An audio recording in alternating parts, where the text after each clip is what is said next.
What's up, everyone? Thank you for joining me on another episode on this channel. In today's episode, let's talk about Star Wars Episode 9, The Rise of Skywalker. We're just over 2 months away from this movie. The trailer is going to be dropping on Monday Night Football between the Jets and the Patriots. Which the Patriots will win, but that's another story for the sports channel, so I digress. Now, we're going to start getting a lot of leaks and stuff about this movie in the coming weeks. The trailer is probably going to show a few things, and we're getting some tidbits right now about what to expect in this movie. Now, Jason Ward, you know him from MakingStarWars.net. He was actually giving some inside information on The Rise of Skywalker. Now, take everything we talk about here as just as a grain of salt. But we know that Disney, Lucasfilm, they've been a factory for identity politics, social justice, and everything woke. They just have. This sequel trilogy has been a woke factory. It just has been. It's all about representation, left and right, story second. Now, we got a little bit of a tidbit about something that's going to happen at the end of the movie. Now, will it happen for certain? I don't really know. Maybe it will.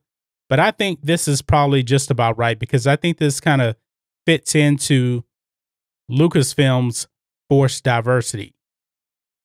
We're actually getting a kiss at the end of the movie, according to Jason Ward. Now, I'm thinking to myself, all right, this isn't a big deal. We've seen kisses before in Star Wars, you know, Anakin and Padme, Luke and Leia, even though that's their brother and sister. I don't know how I feel about that, but, you know, Leia and Han, they kissed each other. Finn rose Tico, even though she kind of like forced herself on him. He didn't kiss her. It looks like he got Me Too, but that's another story, so I digress on that. But apparently we're supposed to get a kiss at the end of the movie. And it's not what you think. And hearing this, I'm thinking to myself, this sounds very, very forced. It sounds out of place. And the two people that are kissing, it's two people that we don't know about. I think it's just two people that they just put in at the end of the movie. But it's supposed to be two resistance fighters kissing each other when everybody's celebrating, because we know that the good guys are going to win. We just know that. We know that the First Order is going down in flames. We know that Palpatine is going to die once and for all, because this is the final movie of the Skywalker saga. So they're not going to deviate from any of that. We just know that. But these two resistance fighters, they're going to kiss at the end of the movie. And when they kiss, you find out that it's two women. Now you're thinking to yourself, okay, it's two women. Why are they kissing at the end of the movie? They're just kissing really just to have representation. So we know that the SJWs are going to go, finally, we get some representation on screen, that kind of thing. So I feel like this is just kind of pandering to SJWs, and it probably will just feel forced in. That's kind of what I think. You remember, J.J. Abrams is directing this movie. You remember in Star Trek, they made Sulu a gay man. Even though Sulu wasn't a gay man, they gave him a husband in, I can't remember exactly which movie it was. I think it was Into Darkness, if I'm not mistaken. Probably the last one. I don't remember. But even George Takei was against it, because he's like, Sulu isn't a gay man. He's written as a straight man. So they put that into that movie just for forced diversity. So now this kind of seems the same way to me. It doesn't feel natural. It doesn't feel like it's a part of the story. They just put this in for representation, in my opinion. Could it be something else? I really don't know. But with Lucasfilm and Disney's track record, this just seems forced in. So, and you know the SJWs, they're not going to be pleased. Eventually, you're going to have to give SJWs more than just two unknown characters that nobody cares about. You know, because SJWs, you know, they're probably going to want Rey and Rose Tico to get together in this movie. And there actually may be SJWs out there screaming about that right now. Why are you continuing to give us these characters in the movies that nobody cares about?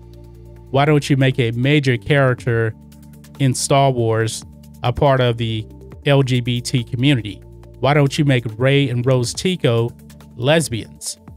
You know that's coming. You know that's going to happen. So these social justice warriors, they're never going to be pleased, no matter what. Now, I don't like forced diversity on screen. I think it takes away from movies. I think it takes away from the entertainment value. Because when you see forced diversity on screen, you know that it's just there for forced diversity. So if this scene actually is put in at the end of the movie, you're gonna know it. Now, will it take away from your enjoyment of the movie overall? No, I don't think so, because like I said, this is just two irrelevant characters that is just at the end of the movie, just celebrating. I doubt if we're gonna see them throughout the rest of the movie. According to Jason Ward, it's just two people that nobody knows about. We don't know their names.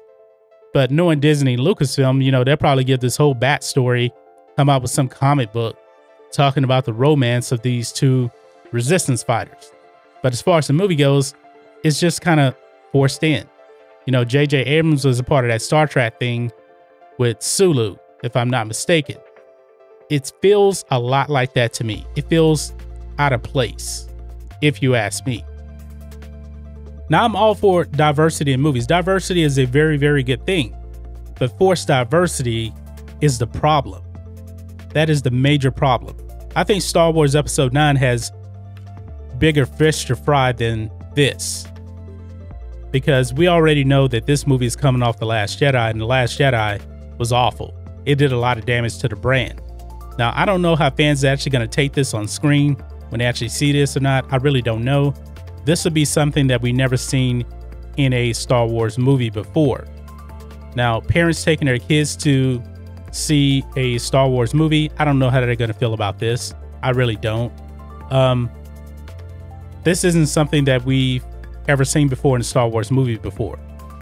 Now, I'd rather them just not put it in the movie because it just feels out of place. These two characters, they don't mean anything. So what's the point of really putting them in the movie in this situation? But it's just for social justice. That's what I think of it. But maybe you don't. But guys, let me know what you think about all this in the comments. If you're new here to the channel, please hit subscribe to catch future videos from me, and we will catch you on the next video. John Matrixx, out.